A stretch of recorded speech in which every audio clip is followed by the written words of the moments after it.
All right, so we have another session today on Rambam, and Purim is coming up. So I decided to have a little bit of a segue from Purim and the health issues that might rise from the celebration. Maybe too much drinking, maybe fasting for Tanit Esther, and any other fast that applies to any other fast. And we're going to discuss some issues and some benefits, maybe, of let's say intermittent fasting, or in general observing tradition, halacha, and what are the chiyuvim or obligations of a person, a Jewish person, when it comes to already established or well-established traditions of fasting and celebrating, when a person knows that he cannot, is not able to. He can't drink. There are people who won't drink. There are people who can't fast. There are people who can't stay hungry for too long. And today the average shachrit, even on Shabbat, in some Sephardic communities, can go up to 12 o'clock, 1 o'clock, until you finally hit the kiddush time and people just jump on food, right? Elderly people today could be up from 6 o'clock, 5 o'clock. They can't sleep, they have insomnia. Now imagine a person is up from 5 o'clock, he hasn't eaten, he believes that until he davens he cannot eat. But even those, you can have a little like cookie or a little... You could go convince some people who have tradition. They'd say you talk to a wafer, a cookie, a little cracker. You say that, but Litvaks will observe much stricter. This why? Because lo tachlu al adam. There's a principle of not eating on your blood, meaning before you ask for your blood, meaning before you daven to Hashem, do not eat anything, because maybe God knows what's going to happen. First ask for mercy, then sit and eat. We actually do that on Yom Kippurim with daven mincha before Seudah of Seket, to ask rachamim so nobody chokes at the Seudah of Seket, in case the person is chayav and such a thing can happen. We start with the Mishnah Torah, and then we'll go into Purim a little bit. We'll discuss that. Mishnah Torah Halachot the Ot Perek Dalet says as follows: כך אמרו חכמים, לא די לך מה שאסרה תורה, אלא שאתה אוסר עליך דברים אחרים. It is not, this was a question mark, it is not enough, Rambam says, that what Torah forbade for you, that you're going to get up now and forbid yourself all types of things. Torah already said this is permitted and this is forbidden.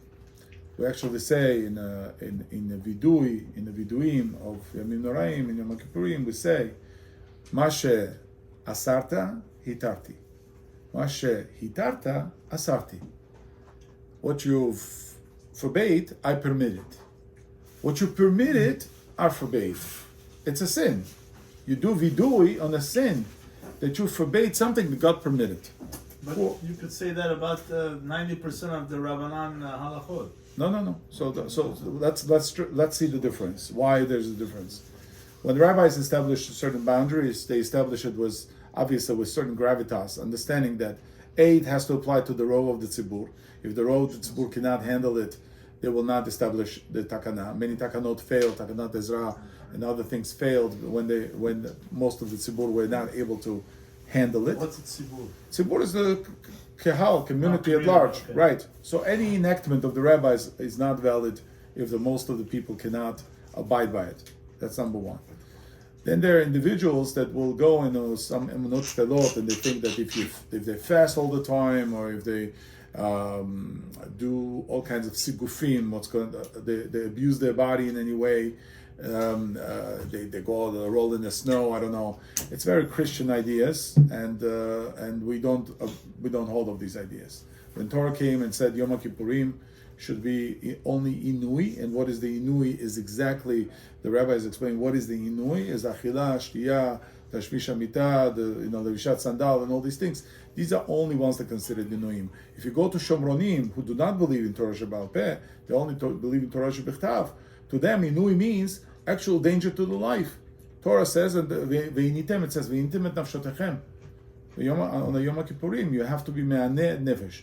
They understood only from the Torah what it says. Ve'initem et nafshotechem. Torment your soul. torture your soul. They would put themselves out in the sun, in the heat, and until they pass out, they would stay there on Yom Kippur.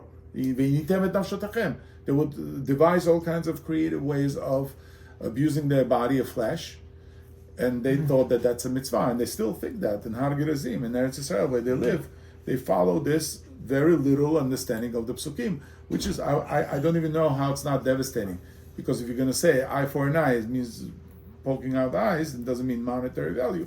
You can go very far down the wrong path in that assumptions, right? Those assumptions. But the minute you create, you said they find creative ways. The minute you find creative ways, you're creating a new Shabbat Peh.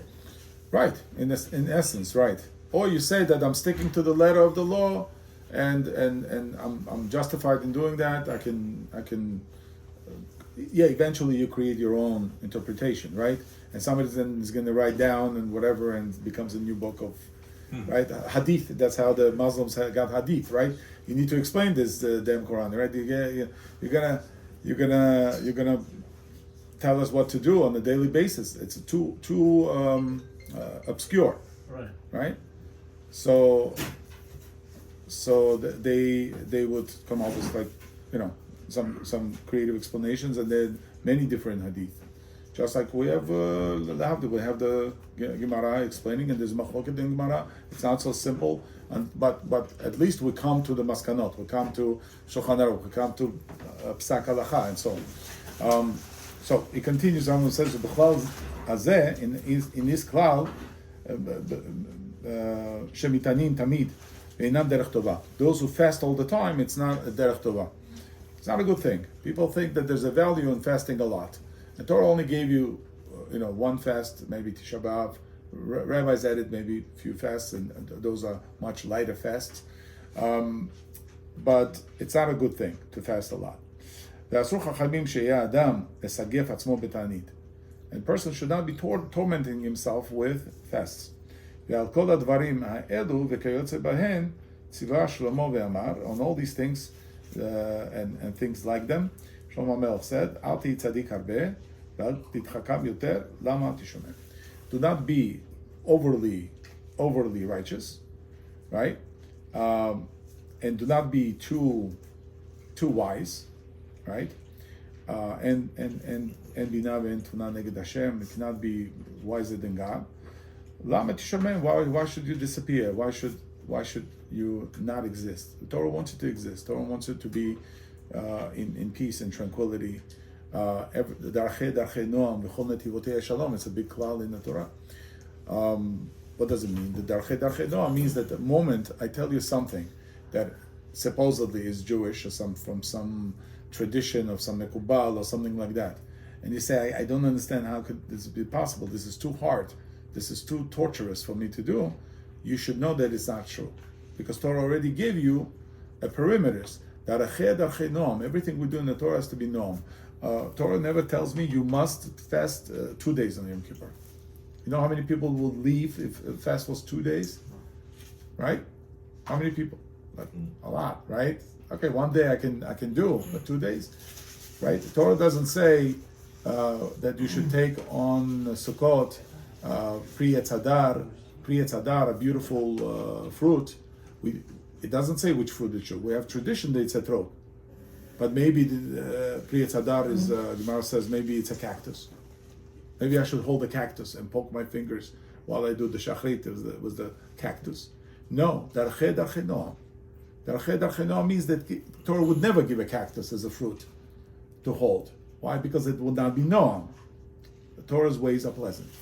And that's the bottom line. So but those 3 day chags are kind of tough. Oh, so there is a legitimate desire for some people to annul the second day of Chag in the Galuyot, because it's a minhag. It's not really a gzera anymore. It's a minhag. Minhag avotenu beyadenu, Gemara says. And a lot of people obfuscate the second day by going to Eretz Yisrael, buying an apartment there, dwelling in Eretz Israel and whatever, and then it's considered Ben Eretz Israel, and the Chutz La'aretz doesn't have to keep the second day. But since we have a minhag, the second day of Galuyot, we keep that. But it's a big topic, and I understand, and I feel for you, and I feel for. No, I do it, but sometimes it's a little. Feel for your wives, if not for yourself. You're the one eating; they're the ones cooking, right? So, okay. So speaking of eating and cooking, so this is a basic principle. So the fast is not good, but nevertheless, throughout the Tanakh, we see that the fast was employed as gaining favor in God's eyes. Fast in general doesn't mean people ask me, is fasting good? And we're going to cover some of that. And the simple answer is that fasting is never good. Simple answer. Fasting technically is not good. A person is made to eat every day something, and if the person fasts, is not fasting because of the nutritional benefit. Yes, sometimes it could be nutritional benefit. So somebody is a glutton and it must stop. You must stop. So I'm not saying you should fast 3 days straight. I'm saying that doing some intermittent fasting might be beneficial for that person. But in general, person and body and our biology is made to eat. Every day you have to consume a certain amount of food, a certain amount of nutrients, have to go down the hatch in order to provide all the metabolic support for everything we do. But we see that tzaddikim fasted, and in the Purim, in the story of Purim, Esther goes and she starts fasting when Mordechai comes to the palace to let her know of what the plan of Haman is. The Esther says, this is the actual pasuk under the picture. You have the pasuk, Lech kanos et kol Yehudim, go gather all the Jewish people, hanimtzeim b'Shushan, that dwell in the Shushan, ve'tzumu alai ve'al tochlu ve'al tishtu shoshet yamim, laila ve'yom, and fast for me, and don't eat or don't drink for 3 days, day and night, right? Day and night. Now it's Ramadan, right? The Muslims do. They eat at night. They eat fast daytime. They eat at night. I used to be nice. I used to have Muslim colleagues at work when I used to work, and we sat in cubicles. And I have my lunch. I go warm up my lunch, whatever, and I'm eating my lunch and smell, obviously. So I would apologize to a nice Pakistani girl that was sitting next to me. I said, I have to apologize. I know you're fasting. And night has not come. And she was, oh, don't worry. It's okay. But it's important to show some sensitivity. That you have to understand. Yeah, you can say whatever you want, but I think on a human level, there should be some sensitivity towards the tradition, and they take it from here. That there is such a thing as the fast only by night. I mean, by daytime, and you eat at night. We also we have fast that only start daytime. The day starts from the night. Why didn't the Chachamim made Tzom Asara B'Tevet or anything like that start from the night? Because there is an idea of the waking hours that should go and fast. Why? Because when you're sleeping, you're not really fasting. Only Yom Kippurim and Tisha B'Av that we start from the night, because there's a different thing. The day itself, Itzumo Shel Yom, is Mechaper. The day itself is a kapara. And therefore, all the Inuim that we do on Yom Kippurim apply to the entire day. It's almost like a mechanism that's built into the day, because we're getting automatic kapara. Gemara says, Afilu lo kra'u miprei kodesh, afilu achal v'shata, ate and drank, and did not go to shul, didn't daven, itzumo shel yom mechaper. The day itself is mechaper. That's why a lot of people will come towards the Ne'ilah. They do this. I don't know, but Bukharans they'll do this, but Jews they'll do this, right? But they'll ask for some rachamim, and Ne'ilah, everybody comes, and they consider that they daven on Yom Kippur. It's true. That's exactly what the Gemara says. I mean, it's nice if you're there entire day, but people that come also have the zechut of Yom Kippurim. She'avar alav Yom Kippurim, when Yom Kippurim goes over them, it's mechaper. But Yom Kippur is a different din, and we're going to discuss it on the other side, what pertains to that specific fast. But here, we're talking about fast that's voluntary fast, but it's a fast that's expression of one's dedication and sacrifice. Fasts are not nutritional things. Fast is what I sacrifice to God. You can sacrifice anything you want. You can sacrifice your money. You can sacrifice. Why we give money to tzedakah? Because we already understand the money is the product of our labor, and our labor is diminishment of our blood. That's why the money is called damim. Damim, their blood, they're our blood. We work. When we work, we'll lose strength, we'll lose energy, we lose blood. We actually lose blood. Our stem cells have to manufacture more blood in order to replenish. So the Ben Ish Chai has a very nice thing. It's called kur. Kur is the name for amount of gold, right? And that's an amount in which the person loses by weight, how much blood the person loses. There's also a reference to Isara Italki, the coin, Italian coin that they used to use in times of Gemara. It's equivalent to the daily loss of blood by weight, which is interesting. So you losing blood, and means that when you give tzedakah tatzil mimavet. Why? Because midah keneged midah, right? Measure for measure. God gives you life because you took your own life and you sacrificed it for something, and now you gave it away as money, and now the God gives you back life, right? We learned it from Dora Rabbi Akiva, famous story at the wedding night when she pierced the snake with the crown that he gave her, and he famously said, "Tzedakah tatzil mimavet," that it was the decree for her to die on the wedding day, but she was saved because she gave the charity to a poor person, and then she was saved as a result. And here also the Esther invokes a fast, and she invokes a fast of 3 days. Why 3 days? Why couldn't she fast 1 day or 2 days? Because 3 days is the boundary beyond which a person can die, right? Not drinking for 3 days, not eating, I understand, you can maybe last a week. But not drinking for 3 days, that's really dangerous. Gemara says it's a sakanat nefashot. Somebody comes to you and says he hasn't drank for 3 days, you could be mechalel Shabbat to save their life, right? So it's a serious business. So when she says laila v'yom, she means not, I won't even eat at night. Day and night, retzufim, connected 3 days, right? And then she says, me and my girls will also fast this way. Poor girls, they picked the wrong queen to service. And this way I will come to the king, asher lokadat, which is not according to the protocol. And if I'm lost, I'm lost. The Gemara has the old Rasha. If I'm lost from you, meaning she was married to Mordechai, right? If I go, it means I'm going on purpose. If I'm going on purpose, I cannot be your wife, and so on. But the bottom line, the simple understanding is, if I'm dead, I'm dead. I'm gonna go. I'm gonna be at the brink of my existence. I will have zero strength left, and I'm gonna go. And this is all to invoke the Chesed of Hashem to protect.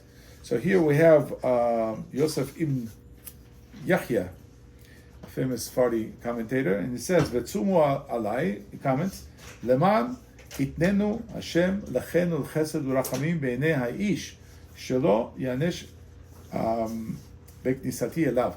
You should give the chen chesed rachamim in the eyes of the man, that I will come into his chamber, below reshut, without permission, v'she'ochal le'oshia mo, and you should be able to save my nation. Vezo amra alai. She says tzumu alai. What does it mean alai? Why didn't you say go and fast? What's alai? On me. Fast on me. Whatever. The atzom yeh gadol mishloshet yamim. It will be a little bit longer than 3 days. Im leilotehem, together with its nights, right? Leman yeshuv charo naf Hashem, so the anger of Hashem will depart Israel, from the Jewish people. Ala yudchet elef vetaf kuf, which is 500, 18,500 meot, right? Mehem asher achlu veshatu v'nishtakru b'mishteh harishon v'achashverosh. 18,500 Jews that participated and drank and ate and got drunk at the party of Achashverosh, right? Zulat itarvam begoe haratzot vezaram, right? So they would not get mixed in with a goe haratzot, with other nations, vezaram and their descendants. Ve'i atzom tachat onesh hamishteh, and my fast will be as a redemption for the punishment of this Seudah in which they participated. Meaning that she had to bring herself to state of death, right? In order to show the God her devotion, for him to forgive the Am Yisrael. It's redemption with death. And that's why, by the way, the Christians take this whole idea of crucifixion and other things. because they basically say that somebody dies for your sin, right? It's a redemption. It's true, but not in a way that that person becomes God. Dying for a sin, yes, somebody can say kofer nafsho. Persians have a saying, Chorbanei beram. You know what Chorbanei beram is? You know? Kapara aleich. Kapara aleich. That's what it means. Georgians have saying Chemitavi genatzro. Chemitavi genatzro, meaning that I should be replacement for you. If you're ever killed, I should be replacement for you. Kapara alecha. So we have this pidgamim. Why? Because it's important. We realized that sometimes in the tribal setting, in Eastern philosophy, in Eastern mentality, it's the mentality of devotion. It's the mentality of why the Sfaradim a little bit more, with feelings, with heart. Right, Ashkenazim a little bit drier, right? Yeah. Because we have this mentality of Tamut Namshim Pelishtim. I'm devoted to my family. I'm devoted to my tribe. That's why there's a vendetta, right? The whole Iraq is tribal. Yeah, you kill my men, I kill your men. You take my horse, I take an eye for it. Right? You insult me, I have to. Right? Goel Adam is in the Torah. Goel Adam did not live in Holland. He lived in Middle East, where this was a common practice. That if you killed my relative, I get to have a vendetta, a revenge. Later, when Moors invaded Sicily, that's exactly the philosophy they brought. That's why the Italians have mafia. No, so eye for an eye in the Torah is the measure of the value of the. If you have a slave and the eved and he loses the eye, how much less would he be worth in the market? There's a whole discussion, Gemara Bava Kama, on exactly how this works. But But earlier on, you said that we can't. What's permitted, we forbade ourselves. In other words, we took on what we're not supposed to take on. But the entire story of Esther is voluntarily taking on self-affliction or self. Right. So it's not voluntary for no reason. No. It's voluntary because of the sakanah nefashot. But we also wouldn't do it.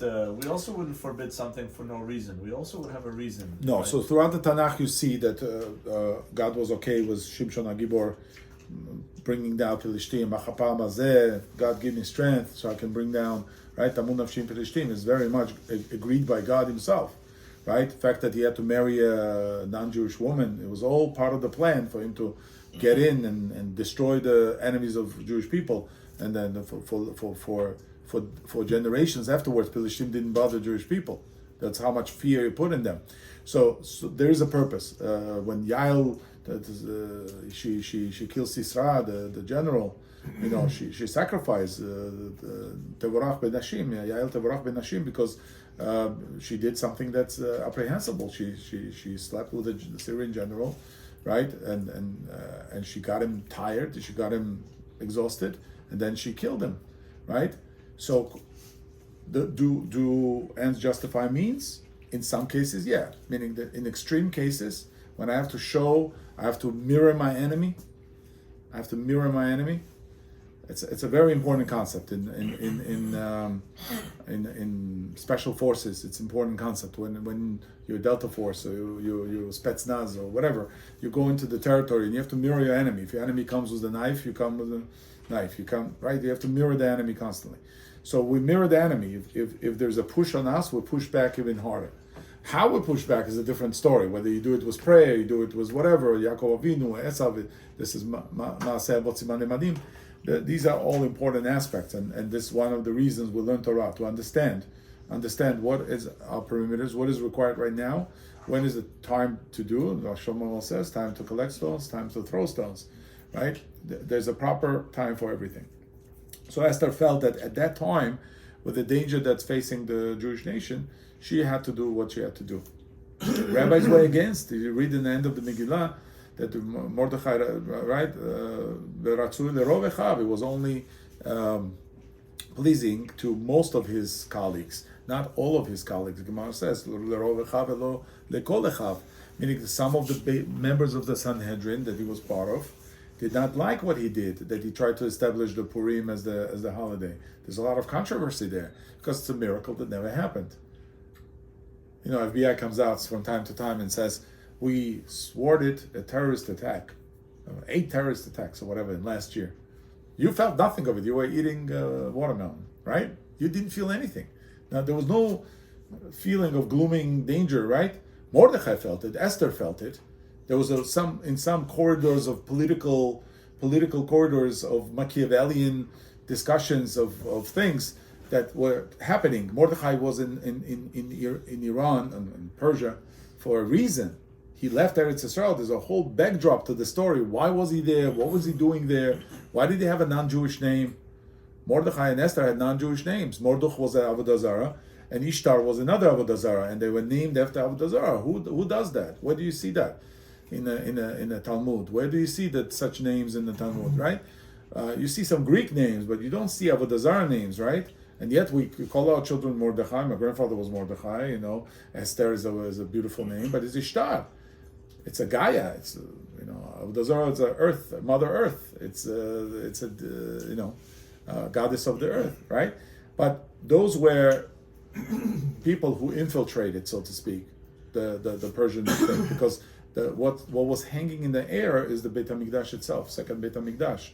The Achashverosh thought, according to Gemara, that 70 years have passed already, and took out the big day Kohen Gadol, and he put it on the day of the Purim, and he wanted to take out the Chelim Shonim, like Megillah says, that he took out the vessels of the Beit HaMikdash, wanted to drink wine. Everything was a manifestation. I've defeated you, I've conquered you, there's no God, God is dead, that kind of speech, right? I'm the king, I'm the God, and very much that had to be curbed. And the Jews were under danger, a potential danger of being killed, whether the letters that were sent out would actually come to fruition and people would take up the pitchforks in order to fight Jews that they had no problem with.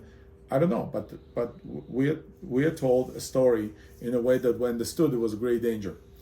The rabbis didn't see it that way. They said, show me where did we establish this, any fast or any tradition based on something that never happened. Right? It never happened. Okay, it could have happened, but it never happened, right?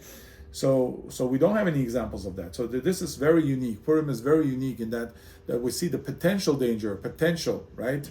For also the Hester Panim of Akash Baruch Hu being hidden in the Megillah. It never says the name of God, Amelech, Megillat Amelech. So I'm a sofer, so I wrote like 6 Megillot, and I always write Amelech Megillah that starts with the word Amelech, which is intended for God's name to be there.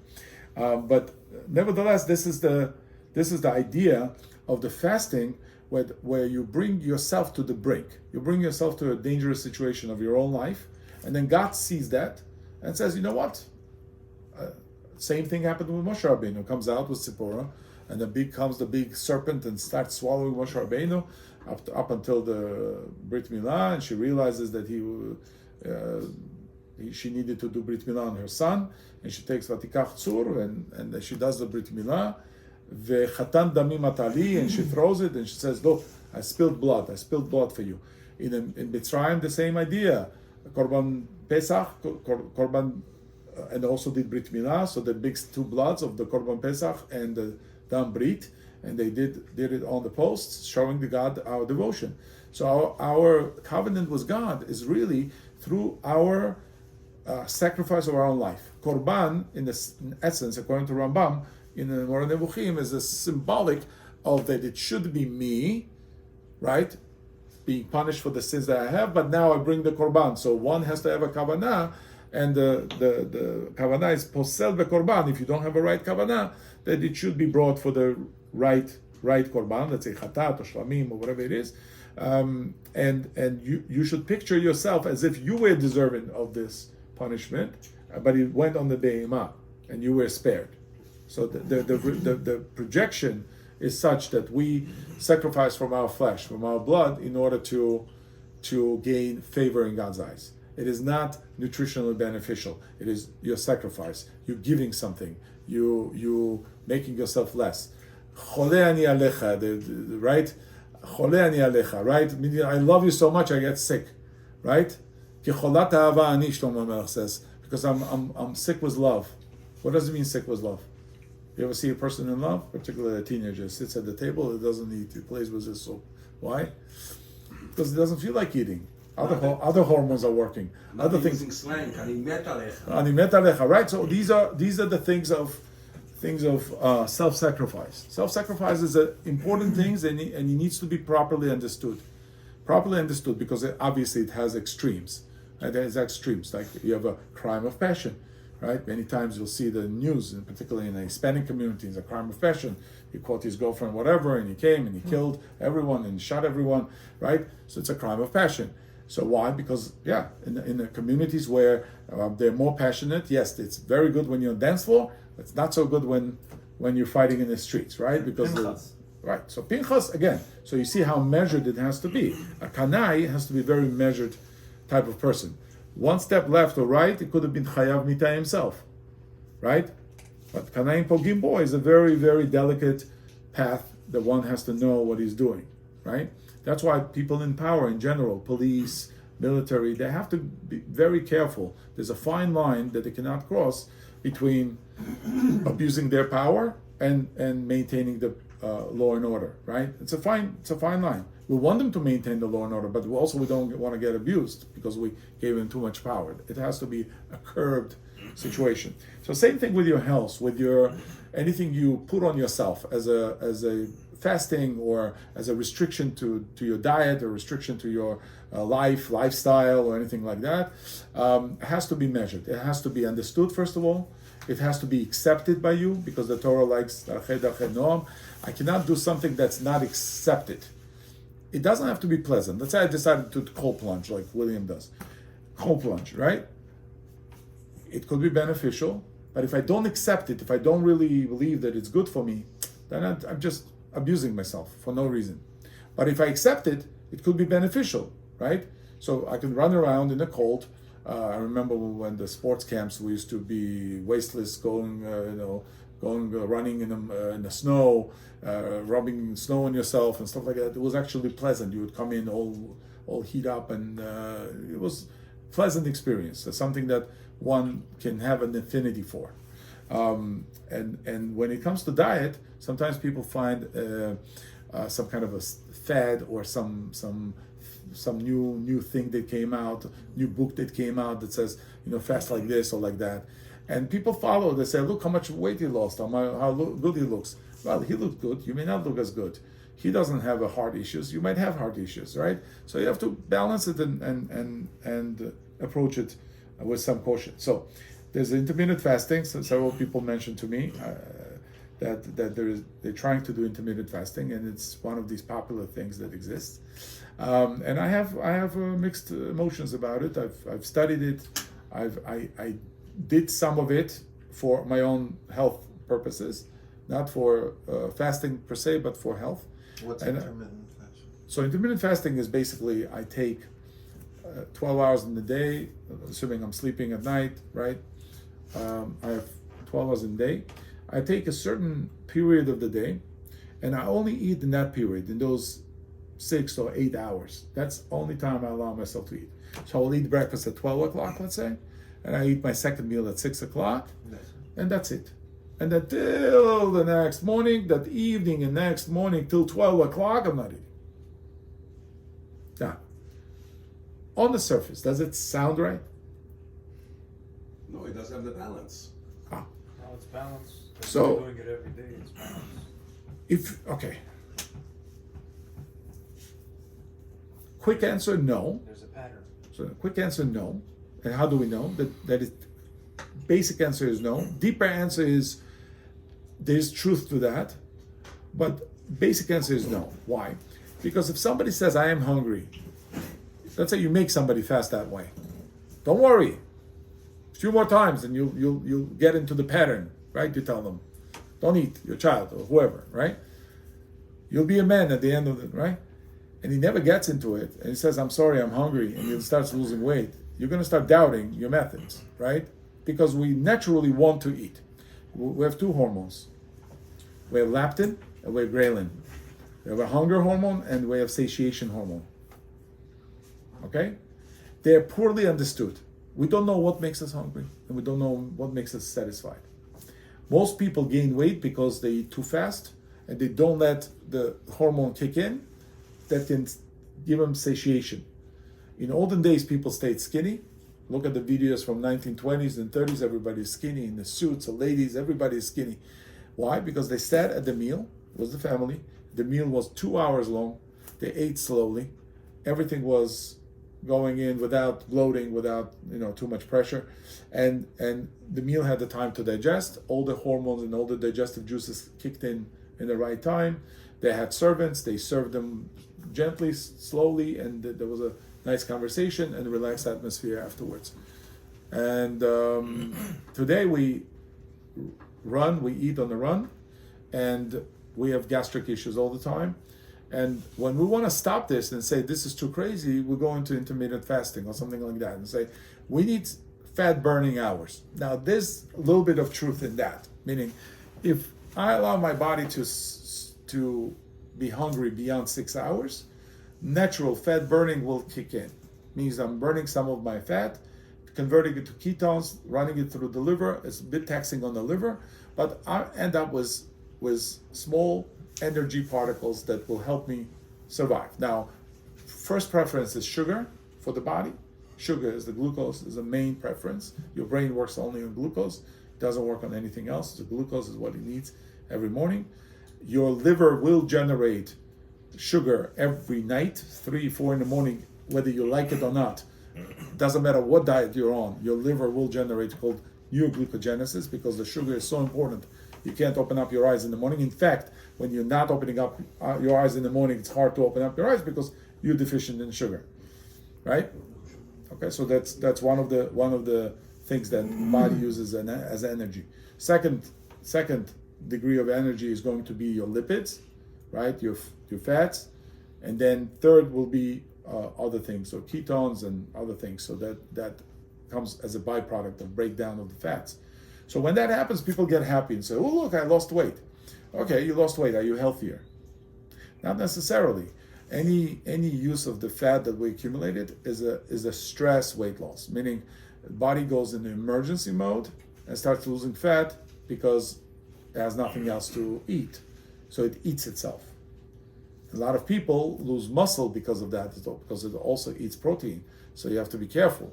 People on Ozempic, we're going to discuss, they have this problem. They eat away at their muscle because they're not exercising, they're not demanding more muscle growth, and therefore it fails as a general health. Yes, they're skinny and they're devastated. The people who walk around disheveled, they don't have a life to them, they don't have a color to their face, and this cannot be a healthy thing. So, but biggest problem here, there's intermittent fasting, there's research that was done, and Washington Post posted it, and it found that some intermittent fasters were more likely to die of the heart disease because they did not spread their meals around the clock.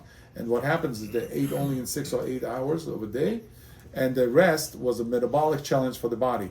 They increased inflammation in the arteries and eventually brought some oxidative stress to the body and brought some general stress because you're not eating, you're more irritable. And people who had heart issues became a risk factor for them. Now, if you're absolutely healthy and you want to try it, and you're young and healthy and you want to kind of, see what it feels like, I would say, yeah, try it for a week and see what happens. If you feel good, your energy is up, you lost weight, you feel great, you're not, nothing's happening that's out of whack, and then yes, we will agree that some patterns work for some people. But as a general rule, people want to eat, and you want to have sufficient metabolic load. But you gotta stick to certain diets, certain food that you gotta eat every day. What does that mean? You should eat that. The 12 o'clock to 6 o'clock. Certain food you gotta eat. No, you have to eat breakfast. You have to eat breakfast, lunch, what does it and some consist dinner. of? Okay, breakfast consists of fats, some protein, eggs, Okay. butter, things that will drain your bile. We're going to talk about the bile now in a second. Okay. Why is it important, and why is intermittent fasting dangerous in that regard? I'm a survivor of like 3 gallbladder attacks due to a little stone that gets stuck in a bile duct. Very painful. If the pregnant woman tells me that I don't know what she feels like, I know what she feels like because I had the same pains. It's a terrible pain, and but it's mechanical pain. It's something that gets stuck and it irritates the nerve endings of that site. Your bile accumulates. You have 250 milliliters in the gallbladder. You have a 1 liter of bile produced by the liver. Where does the bile go if the gallbladder can only hold 250 milliliters every 6 hours? It condenses, and becomes gallstones. And gallstones are cholesterol stones. They're soft. They can actually squeeze through bile duct, but they can get stuck also and cause a lot of pain and discomfort. And also the gallbladder is not functional enough. When people intermittent fast, they basically expose their accumulation of the bile in the gallbladder, and they do not drain it. They don't release the bile. To release the bile, you need fats, you need lipids, or you need some kind of magnesium-based drinks, carbonated, naturally carbonated mineral drinks like Yesintuki 17. Those who know, they know. It actually opens up the sphincter of Oddi, allows the bile to come out. Now, if the bile doesn't come out, you're in more trouble than anything else that can happen in your life. Everything is depending whether the bile is flowing or not. The bile is a poison. I just visited somebody Motzei Shabbat who had a perforation, a leakage in his appendix. Person almost died. Thank God it was a small hole and it was leaking out slowly. And the person could have had a peritonitis. It takes 20 minutes for peritonitis to finish the person. There's not a Hatzalah in the world that's going to make it. But it was not a burst. It was just a leakage. And slowly it was poisoned. And the entire bottom, and when I say bottom, imagine the person's body is like a vessel, the abdominal cavity. And the bottom of it, imagine, is all filled with pus and blood and everything leaking out. It's a cesspool on the bottom. And eventually the person develops symptoms and he says, what's wrong with me? And they check, and many times it could be painless initially because it's leaking out slowly. It's not a major inflammation. And there's several tests. They do rebound tests and other things, but the person can really die from that. So it means that anything bile or anything that's in the appendix, if the peritonitis happens and it leaks out where it doesn't belong, it can poison the person. So, but it's necessary to be there. Because it's such a harsh combination of chemicals, it breaks down your fats. You know what bile is? Is your dishwasher fluid. Take an oil in a cup, put your dishwasher, swish it around, it will emulsify it.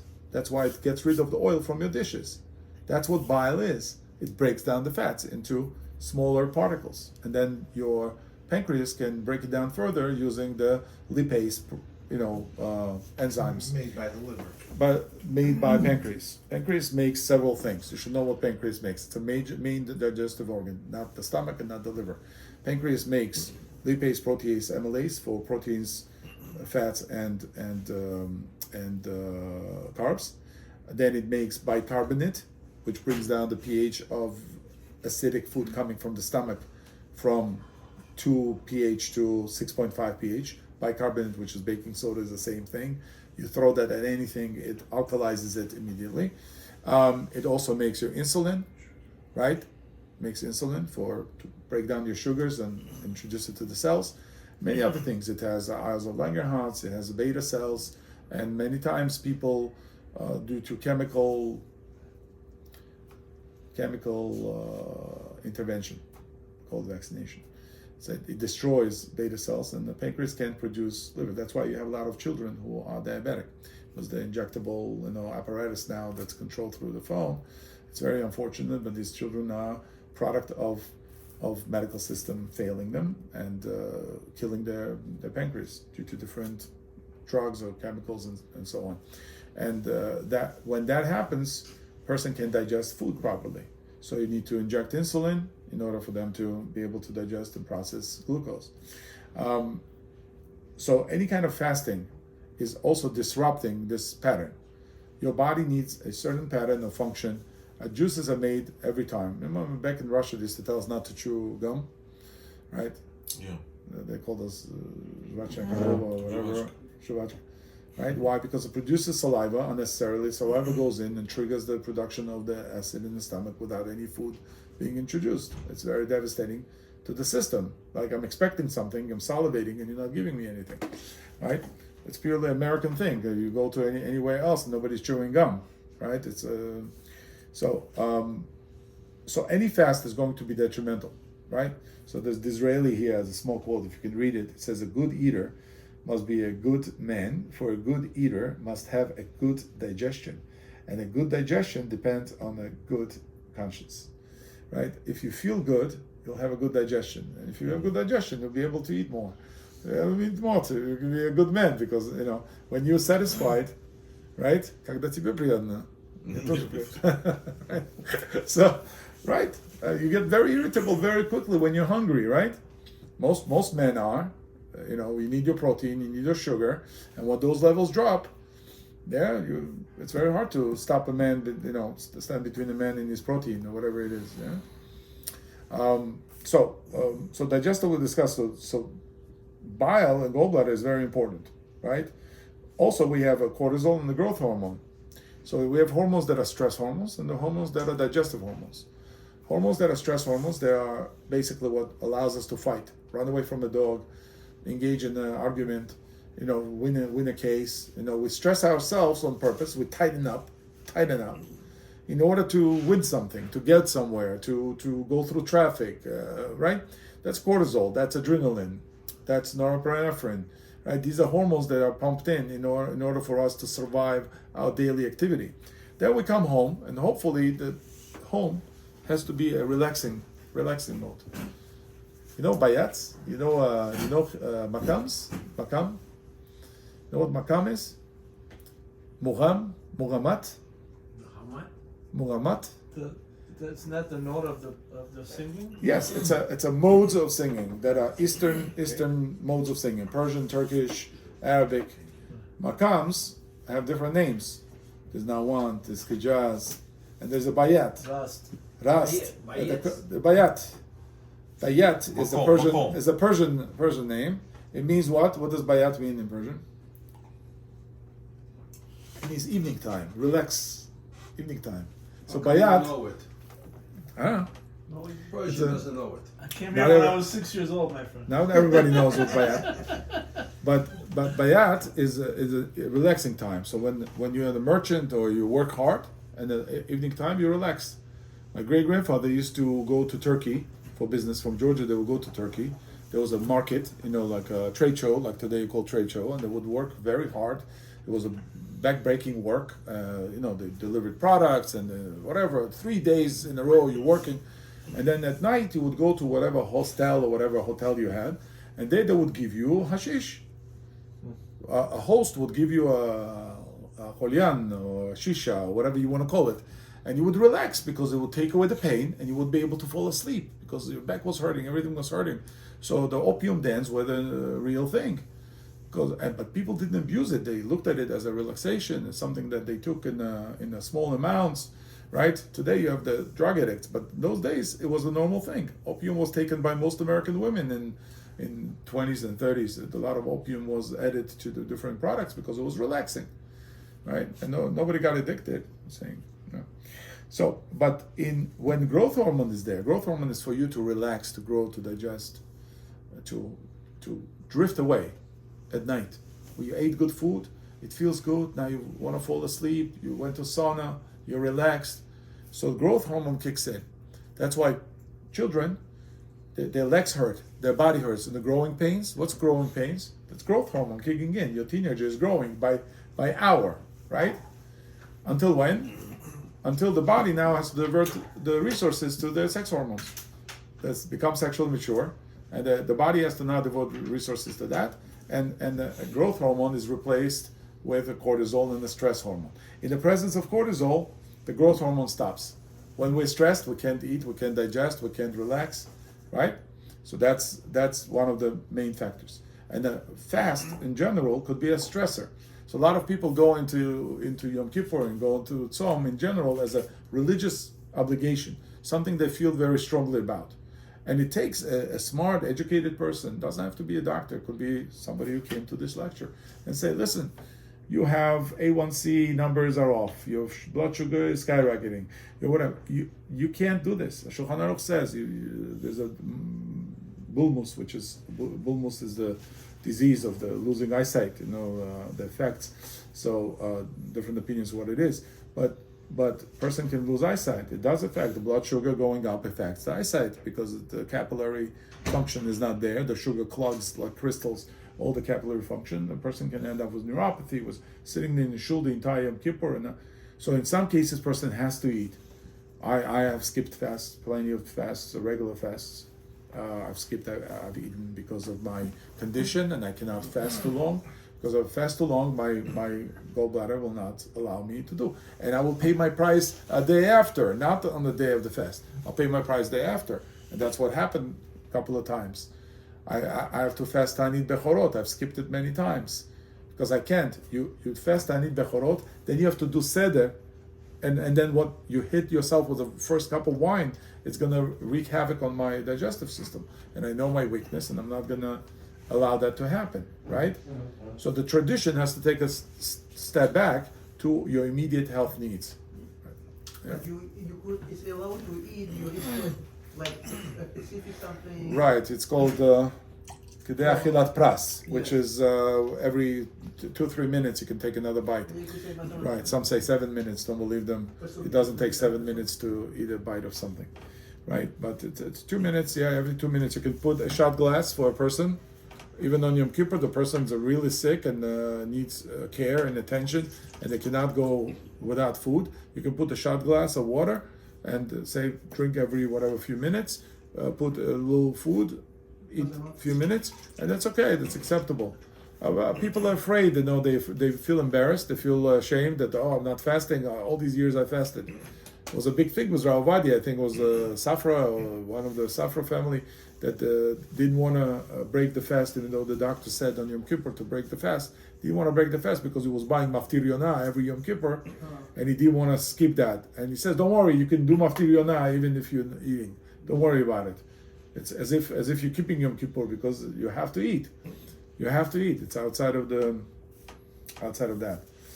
Okay, so now speaking of danger of not eating, both the Rambam and also Shulchan Aruch brings this lashon: somebody who is in danger of his life, that asks to eat something on Yom Kippurim, even though all the doctors bring hundreds of doctors, they check his vitals, they take the test, everything. So what? The guy is healthy. He can fast 3 days. This guy is a crook. He can fast 3. He's lying to. And he says, no, I need to eat. Right? What do? Right? Ma'achilim oto al pi atzmo ad she'omar dai. We feed him until he says enough. I had enough. Maybe one more bite of sirloin steak. Now it's enough. Until he says it's enough. Nobody stands on top of him and says, you ate 5 kizaitot over here. What are you doing? No. We dismiss doctors, we dismiss everybody because we understand the person knows his own condition better than anybody else. There's no such a thing as doctor with looking at some numbers or x-rays or whatever can determine anything beyond what person feels himself. Adam yodeh tzarat nafsho. Person knows his own tzar better than anybody else. And if he says, I need, then he needs. There's amara chole eni tzarich. If the sick person says, I don't need, the arofeh omer tzarich, and the doctor says you have to eat, ma'achilim eto al piv, then we give him food. We err on side of caution and we give him food because doctor said he should eat. He doesn't understand. He's about to collapse. He's saying, I don't want to eat because of other things. His ego, he's embarrassed or whatever. Give him food. So we force him, we convince him to eat, right? But the doctor has to know what he's talking about. The wisdom of the doctor is not always the best wisdom.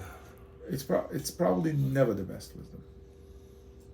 But Okay. here you are saying that if the doctor says you are... No. The doctor understands. I'm not saying doctor doesn't have understanding. He has understanding, but it's always limited. It's not an exact science. If a physicist tells me, you throw this at this speed, and you arrive over there at that speed, and he hits the thing, whatever, then I believe him because it's exact science. If chemist says, if you mix this element with this element, you're going to have third element, I believe him because it's exact science. Medicine is not exact science. There are too many variables. It's a person, it's environment, it's the time, it's the situation, it's the mood, it's whatever, right? All the surgeries are performed when? Morning or evening? Evening, early in the morning. Only in the morning. Early in the morning. Yeah. Why? Chazdei Hashem. Nobody knows, but every doctor is going to say, in the morning, survival rate is much better. If they do it in the evening, the guy can die at night. Why? Because they know. It's what's called a priori knowledge. It's Immanuel Kant. A priori, something you know inside and you can't explain. Right? We all know. Morning is better. Choleh, it feels better in the morning. You go visit anybody in the morning, looks like a wonderful, cheeks are red and everything. At night, no color. Why? Because that's what it is. We feel always worse when we're sick. We feel worse towards the evening. Feel much better in the morning. Right? That's how we are. And no doctor can explain exactly why. But we have some ideas or whatever. We know how to cause it. We know how to affect it. But we don't know the root cause. Because only Hashem knows. It's a neshama that's in the person that makes him, animates him, and makes him who it is. Right? So, if the machloket, miktzat rofim omrim tzarich. Some doctors say he needs to eat. Umiktzat omrim eno tzarich. And some say he doesn't need to eat. Olchim achar harov. We go by majority of doctors. Or achar habakim, or majority of the experts. Now, what's an expert? I always say that most rabbis that talk about this topic, I don't know why, but they missed the boat completely. I don't know. Go on YouTube and see what is the doctor. Until the doctor was the MD. What, the MD? Really? Somebody passes out on the plane and says, "There's a doctor here, right? There's a doctor here." Now, if you're a podiatrist, are you going to get up and right? You're not, and nobody wants you there, right? And you should not. You should not volunteer. Now, if you're an emergency room doctor, yeah. If you're a medic on the ambulance, absolutely. Even before the emergency room doctor, you should take the medic on the ambulance. Why? Because he knows what to do in the field. If he's a military doctor, absolutely, he's going first. But if you're an anesthesiologist, who needs you? Right? Okay, do your job when you're in the OR, put some people to sleep, wake people up. You can't cut anything, you can't do, right? So certain people are not baki'in. They're not considered baki.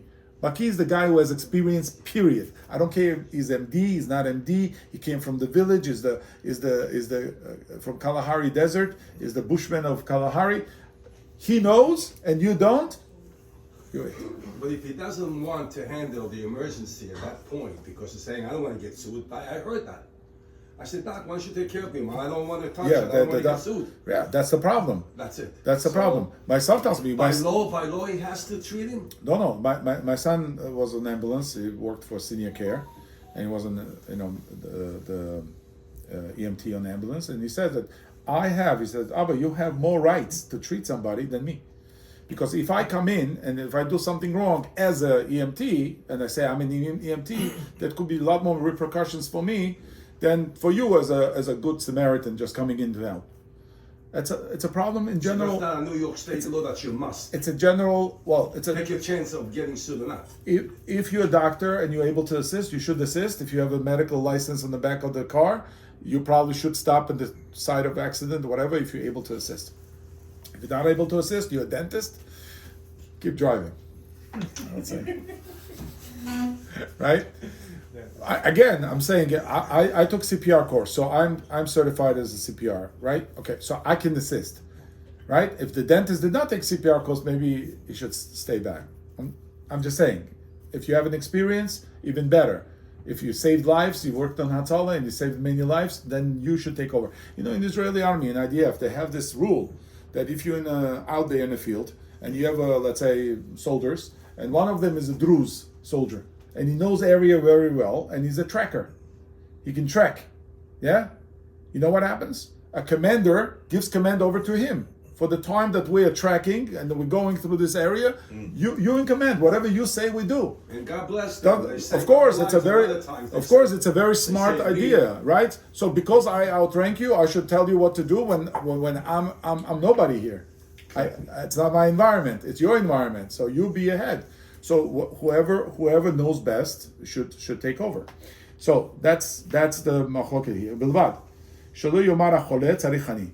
A moment that the sick person says, "I don't care what experts, what academicians, what doctors of the Rov say he doesn't need to fast, and he says, Rov says he doesn't need to fast, right? Or doesn't need to eat, and he says, "I need to eat." then we feed him according to him. He outranks everyone. There's autonomy to the person's body that cannot be subdued by anything. There's autonomy to a person. Person is brought to the hospital by any rules. If he's in a straight conscious mind and he says, you have 5 bullet holes in you, I'm sorry, don't do anything. Do not do anything, he says. Every doctor has to raise his hands and not do anything. They're forbidden to do anything. Why? Maybe we should be able to tie him down and force him to be better. No, it's not your call. He's conscious. He's with the presence of mind. He says, Al tigubi, don't touch me. Right? He has every right. Now, if he faints, it was brought unconscious, then we use the klal called Zachim le'adam shelo befanav. Most people would want to be saved. Most people would want to be helped. If you lost your wallet, you want me to return it to you.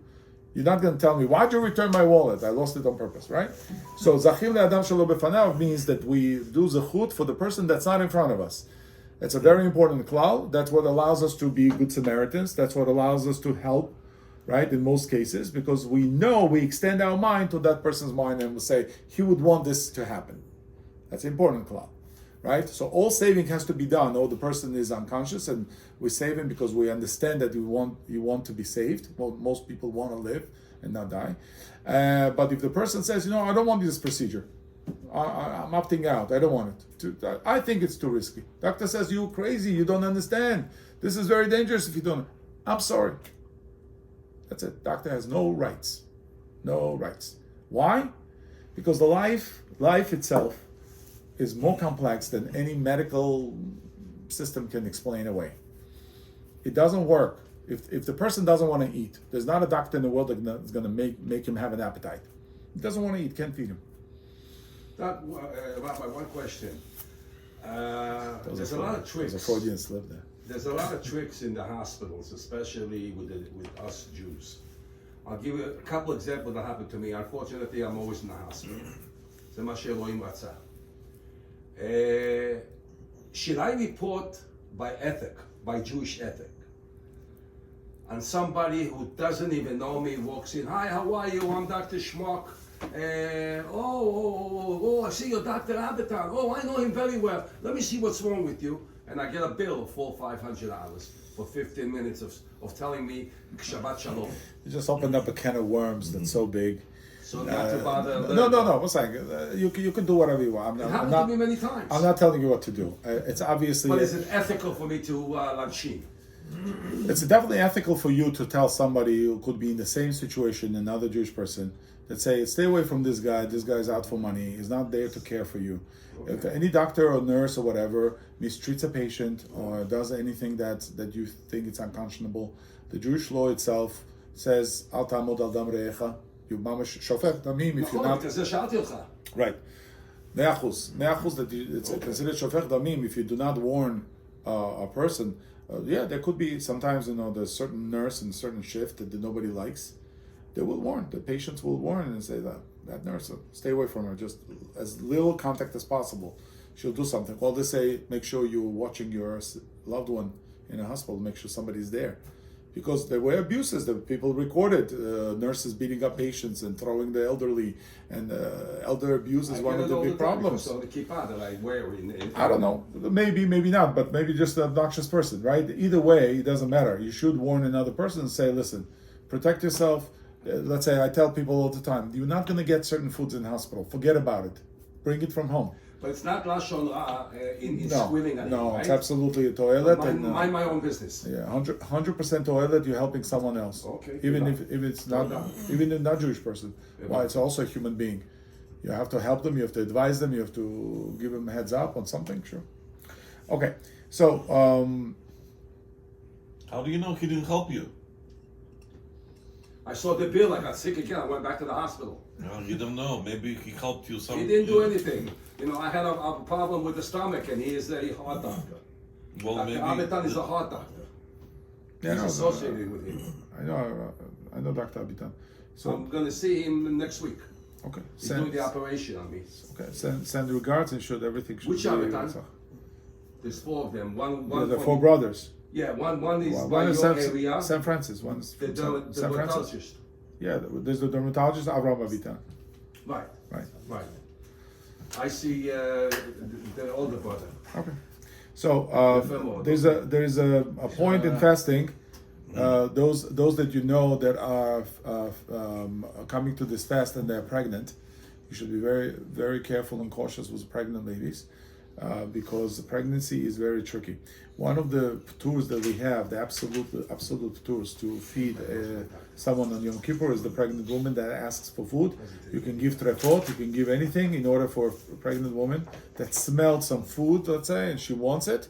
You have to provide. If she passed by McDonald's and she smelled McDonald's, halachically you have to give her a cheeseburger if she wants, because she might faint and die, because it's very sensitive. They're very sensitive to this, and particularly when it comes to fasts. I don't usually advise any lady that's pregnant to fast on a regular fast, not Tisha B'Av and Yom Kippur, but I always caution them, unless they feel 100% safe, to fast.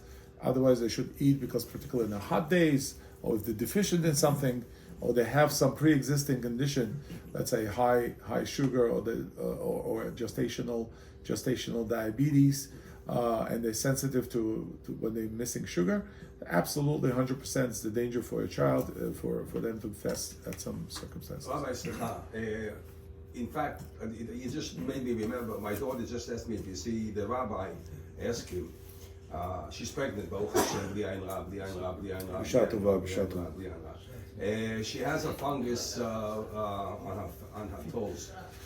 She was going to ask, she asked me to ask you if you know anything that she should take care of it. So let's do after. Sure, I want to have the.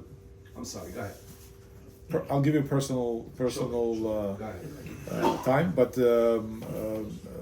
in general speaking, any ill feelings of a pregnant person should be considered, including irritations on the skin, because this could be very significant. There's a liver conditions that can happen from pregnancy, the overload of toxins in the liver that manifest themselves on the skin. There could be a rash, anything like that, and usually it could be detrimental for a child. It could be, God forbid, a stillborn child. So any rash that you notice is very significant by a pregnant lady, particularly towards later trimesters of pregnancy. So you should always have somebody to check on that and take the blood. Any albumin that's low, if the albumin is low, or other hepatic tests that you can do in order to see the numbers are correct. Albumin is the most abundant protein in your blood. That's a carrier protein, and if the woman is deficient in albumin, that could be an indicator for liver, God forbid, the liver deficiency or damage. So things that need to be watched for a pregnant lady. That's why I'm saying not to risk. And if the woman had some history of fainting or feeling ill or whatever in the previous pregnancies, then it's a risk pregnancy, then for sure the regular fasts are not a good idea for her, and it's okay for her not, let's say, to eat or drink. Doesn't mean that she should go to a party and whatever, but whatever she needs for her to be 100%. People do also different restrictions as far as bariatric surgery, where they constrict their stomach, they do a sleeve, or they do a stapling of the stomach, all types of things. A balloon treatment now, they put a balloon in the stomach so it takes up space, and the people cannot put more food in the stomach. As a general rule, without particulars, and I don't know who needs what, there's some people who are 800 pounds and might need some stomach reduction just to save their life. It could be a life and death situation. But we're not talking about that. We're talking about people who just want I know in Israel people do Ozempic or bariatric surgery just to fit into the suit before the wedding. I mean, I just went to the wedding and somebody told me that. He says he's taking Ozempic to fit into his suit because, he's gained some weight since the last wedding. So to not to buy a new suit, he's doing Ozempic to reduce himself into the suit. And he was very happy that he was able to fit into the suit. There's obviously it's a craziest reason why to take Ozempic. Even the people who want to lose weight, they don't do it to fit into the suit. They're doing because they think it's a weight loss. But these come with obvious problems. I mean, hundreds and hundreds of metabolic problems can happen from that, from indigestion to malabsorption to deficiency in nutrients, micronutrients, breakdown of fats into fat-soluble vitamins, D, K, E, A, and so on. Ozempics could end up in gastroparesis, which is paralyzing of the stomach, which is a terrible thing. There's no motility. The stomach can't break down the food, and it sits there and rots there, and then peristaltic wave doesn't work. And I know people that losing weight and can't stop. There were a couple of fatalities already, and there are lawsuits, over 22,000 lawsuits against Ozempic and the drugs. But the drug companies think it's justified cost. It's a cost of doing business. They're going to keep producing and advertising every day for Manjaro, Ozempic, and other products like that. You should be very careful not to take them, because there are other alternatives how to lose weight without, like a simple supplement that's like manganese. I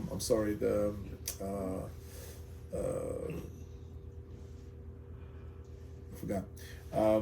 But the simple supplements that can help you lose weight faster and more naturally than Ozempic does.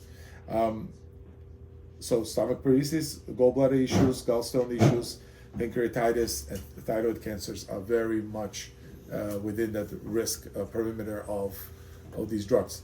Better not to take, because permeability of your intestinal wall is great. And now let's say you fasted, you ate a lot after the fast, or let's say you ate something before fast, you ran out of sugar. Yes, many times a fast is a good reminder that you should trust God more than man. All of a sudden you have a little ulcer, you have some discomfort, and you say, you know what? I'm a human being at the end of the day. Memento mori, right? Remember that you're human, right? But so in that regard, it could be beneficial if you're able to fast. You fast, you feel a little bit hungry, and you say, you know what? It allows me to supplicate, allows me to do supplication, to do tshuva, to do tachanun, to do, Where is the source that relates afflicting yourselves on Yom Kippurim to actual fasting? Where's the connection to fasting? Oh, so this is the tradition we received. No, the Gemara says that we have tradition, Torah Shebaal Peh, we have tradition. What is Inui? What is considered Inui? So Achilah Shtiyah, the 5 Inuim that we have, Achilah Shtiyah, Tashmish Hamita, Nilat Sandal, and we don't have comforts of sleeping and whatever. We remove some pillows. We don't. You know the word and Inui? Sikha. Yeah, I'm figuring it out. Right. Inui is suffering. Right. And Sikha, they used to anoint themselves all the time. Today we don't anoint ourselves.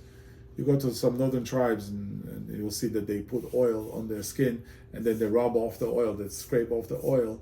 This way, that's their shower. That's their ways to cleanse. When it's minus 40, you can't take showers. It's hard. So all the Inuits or whatever, they smear whale fat on them, and it keeps them protected from bacteria and other things. And then they scrape it off and put a new layer.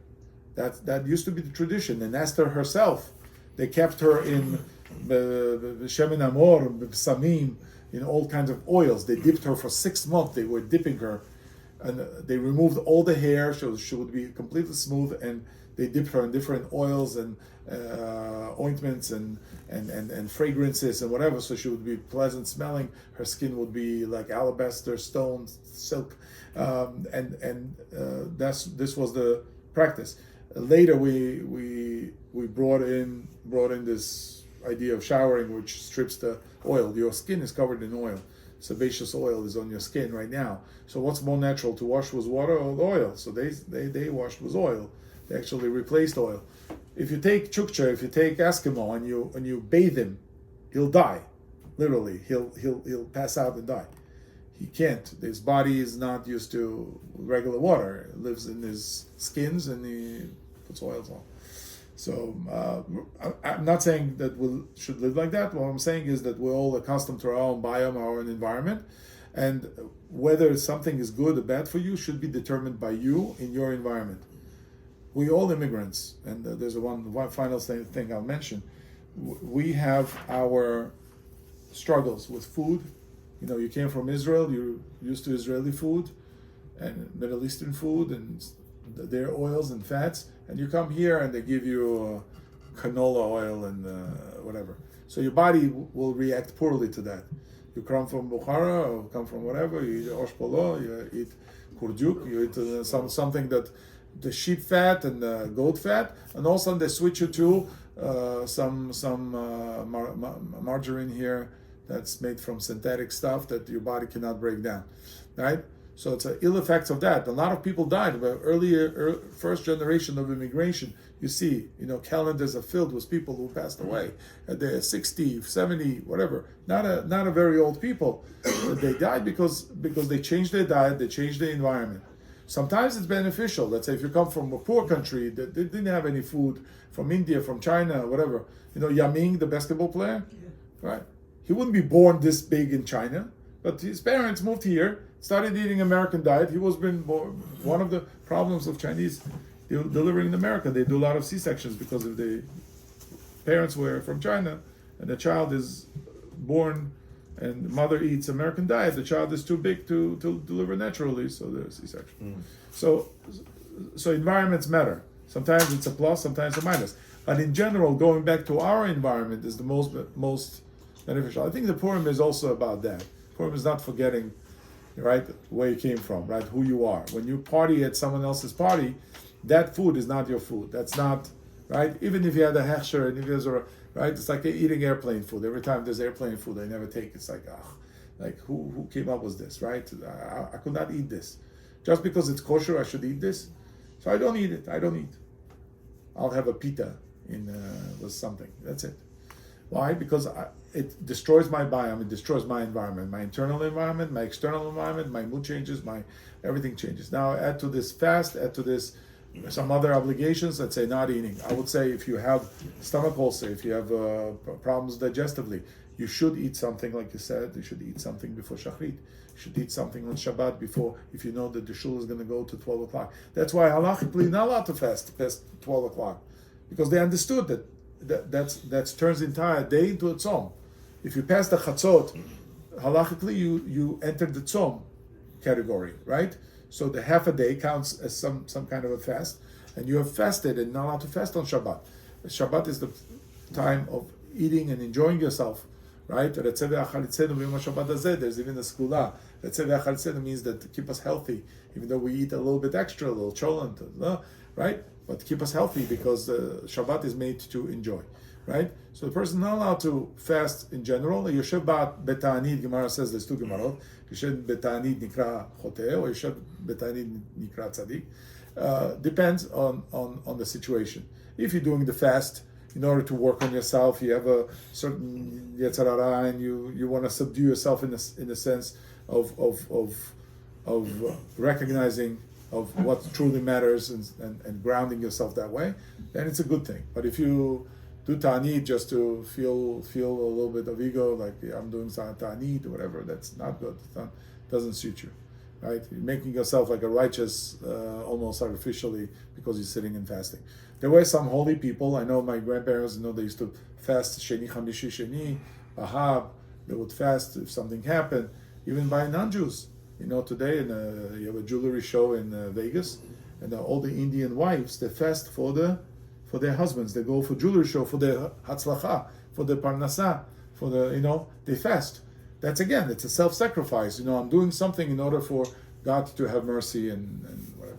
So that's a basic idea. I do wish everybody a good Chag Purim, and if you do fast, you should do it carefully and approach everything with caution, and do Mikra Megillah right after, because these fasts are followed by Mikra Megillah. You cannot eat long after the fast, and on Pesach, for Tanit Bechorot, you can't eat a long time. Purim? Sorry? March 2nd night. Yeah. My diet doctor told me to watch my weight, so I put it in front of me.